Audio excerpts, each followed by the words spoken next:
Bonjour et bienvenue dans l'entretien d'RMI où nous avons le plaisir aujourd'hui de recevoir l'activiste des droits de l'homme mais également député M. Biram Dahabed. M. Biram Dahabed, bonjour. Bonjour. Merci d'avoir accepté notre invitation. Merci. Alors, depuis quelques années, vous luttez contre l'esclavage en Mauritanie. Le gouvernement a reconnu l'esclavage comme crime contre l'humanité. Qu'en dites-vous aujourd'hui? Qu'est-ce qui est urgent pour la lutte contre l'esclavage en Mauritanie?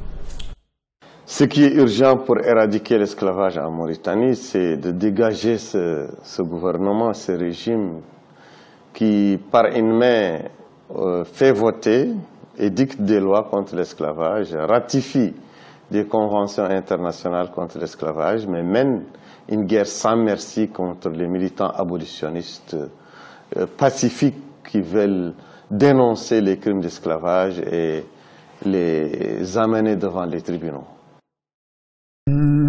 Comment dire, vous dénoncez en ce qui concerne en tout cas la lutte que mène le gouvernement contre l'esclavage. Vous dites que c'est pour une consommation étrangère. Vous-même, vous avez reçu pas mal de prix à l'étranger. À votre avis, qui en fait le plus pour l'étranger? Le régime mauritanien de Mohamed Ould Abdelaziz n'a rien fait contre l'esclavage. Ils disent lutter, et puis voilà, ils ont promulgué des lois. Après, dans les faits... Il y a Amnesty International qui leur a déjà sorti un rapport dont le titre est que les actes sont plus éloquents que les paroles.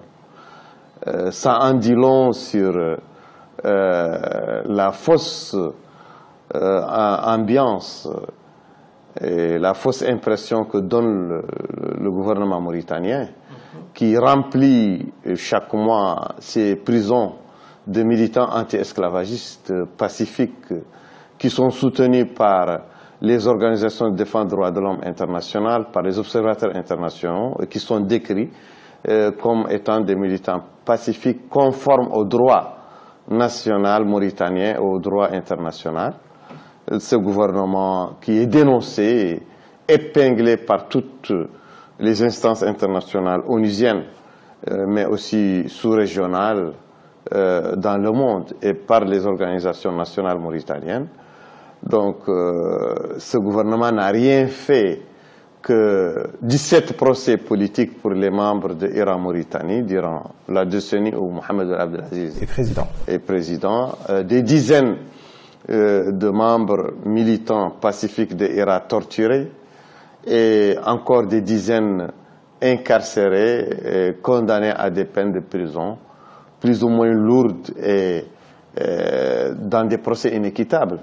Donc avec une impunité totale pour les esclavagistes qui sont répertoriés même dans les rapports des organisations internationales indépendantes comme Amnesty International, comme Anti-Slavery International, et aussi dans des rapports, des rapporteurs spéciaux des Nations Unies, et même dans des rapports d'États qui ont leur mission diplomatique en Mauritanie, comme les États-Unis. Il y a eu des condamnations trompe-l'œil, des condamnations qui sont le synonyme de jeter la poudre dans les yeux de la communauté internationale et nationale. Parce que des gens coupables de crimes contre l'humanité, qui est imprescriptible et dont la peine minimale est prévue est 10 ans de prison. On voit des gens condamnés à 2 mois de prison, à 1 année avec sursis, à 2 ans avec sursis. Donc c'est de la complaisance. C'est de la complaisance totale. Alors, vous parlez tout à l'heure de l'ambiance. Mohamed Ould Mouloud, donc le président de l'UFP que nous avons reçu récemment à RMI Info, disait que depuis que Mohamed Ould Abdelaziz a renoncé à l'aventure du 3e mandat, le pays respire un peu l'espoir. Depuis, on sait que Mohamed Ould Abdelaziz soutient Ould Ghazouani. Qu'en dites-vous aujourd'hui?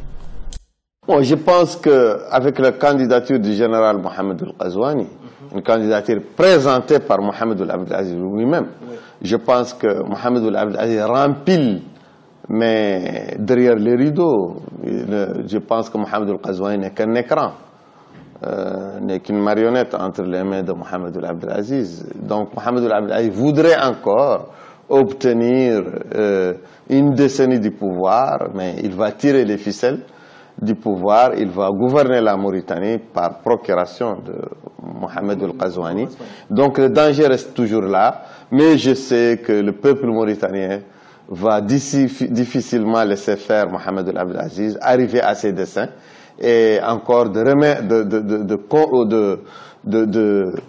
conserver sous sa coupe encore le pouvoir en Mauritanie 10 prochaines années en élisant Mohamed El Ghazouani. Ce sera difficile. Le peuple n'acceptera. Alors, avant d'en parler vraiment du peuple, Ould Ghazouani est candidat, Moulay Ould Artef également est candidat. Est-ce que vous pensez que c'est l'implosion qui est en train d'arriver ou bien c'est une tactique du gouvernement pour encore jeter de la poudre aux yeux des gens?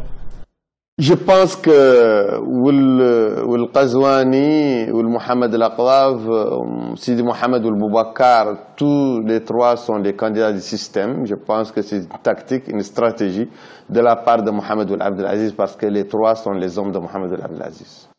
Alors, l'opposition radicale donc réunie au sein de l'FNDU avec le Sawab, donc le parti avec lequel vous avez fait alliance IRA, dit ne pas recevoir votre candidature pour être soutenu, en tout cas pour être le candidat de l'opposition. Est-ce que vous avez déposé votre candidature pour être soutenu, pour être le candidat de l'opposition? Non, moi je ne pense pas que le candidat de l'opposition, on doit aller chercher sur des papiers. Je pense qu'on doit aller chercher sur le terrain. Je pense que le candidat, c'est sa trajectoire, sa stature de présidentiable, c'est son engagement, c'est son accompagnement par le peuple et c'est son discours, son programme qui fait le candidat.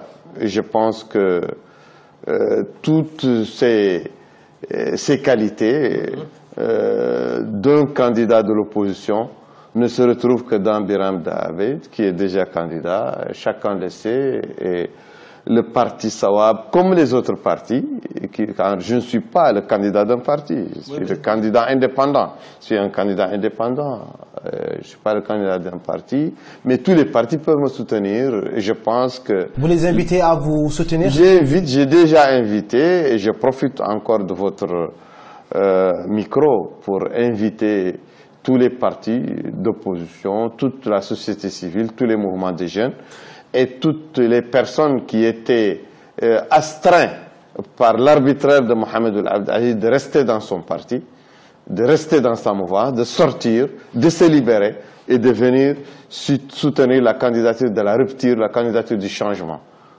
qui est ma candidature. Alors, quelle stratégie à mettre en place donc, pour que la société civile, l'opposition, puisse arriver à une alternative, une vraie alternative? C'est le premier jalon de cette stratégie, c'est de choisir un candidat ancré dans l'opposition. Un candidat qui a déjà fait ses preuves dans la confrontation systématique contre le système en place depuis sa naissance. Un candidat qui a une légitimité nationale à travers une fermeté dans ses positions, dans son discours, dans son engagement contre le pouvoir. Il faut aussi un candidat qui a démontré sa capacité à soutenir toutes les grandes questions qui intéressent les Mauritaniens, qui sont liées à l'espoir, à la vie, à la situation des Mauritaniens, les questions des droits de l'homme, les questions de l'économie, les questions de la justice sociale, les questions de la réconciliation nationale, les questions de la réappropriation par les Mauritaniens de leur patrimoine économique, minier, halieutique qui a été capté par Mohamed Ould Abdelaziz et ses courtisans, et son clan, et sa famille. Je pense que aussi un candidat qui a démontré aussi une stature internationale. Je pense que ce sont les éléments d'abord de la stratégie gagnante de l'opposition, c'est de choisir un candidat qui a une rupture radicale. Un candidat de rupture radicale et un candidat aussi qui a fait ses preuves, qui a la capacité de créer un courant, de soutenir un discours, d'avoir une longue haleine dans la lutte, d'avoir une patience, une endurance, une carapace. Je pense que je suis le seul candidat sur lequel l'opposition peut miser pour changer la situation des Mauritaniens. Une dernière question sur la candidature. Donc, une personne comme Mohamed Ould Bouamatou, il est complètement écarté vu qu'à un moment donné, il a été quand même proche de Mohamed Ould Abdelaziz. Je pense que Mohamed Ould Bouamatou, depuis sa rupture avec Mohamed Ould Abdelaziz, a démontré une combativité, a démontré une fermeté, a démontré une solidité dans les positions de confrontation avec le pouvoir. Il est rangé radicalement dans l'opposition, mais je pense qu'il est présidentiable, comme bien d'autres, mais je pense que je suis le plus présidentiable de tous. Alors, certains Mauritaniens se disent choqués par certains de vos paroles qu'ils trouvent virulents. Que leur dites-vous? Mais je dois être virulent quand la situation le requiert. Ma virulence, mes propos sont à la hauteur du forfait qui est infligés aux Mauritaniens par leurs bourreaux, qu'ils soient esclavagistes, qu'ils soient racistes, qu'ils soient corrompus, qu'ils soient gabégistes, qu'ils soient dictateurs. Voilà, contre ces gens, je resterai toujours ferme, je resterai toujours virulent, mais cette virulence, quand même, a fait de moi le Mauritanien le plus populaire, l'activiste et l'homme politique le plus aimé, le plus choyé. Et voilà, je ne m'en plains pas. On ne change pas une équipe qui gagne. Monsieur Biram Tabet, merci d'avoir répondu à notre question. C'était l'entretien de Rémi. À une prochaine fois pour un nouveau candidat à l'élection présidentielle en Mauritanie.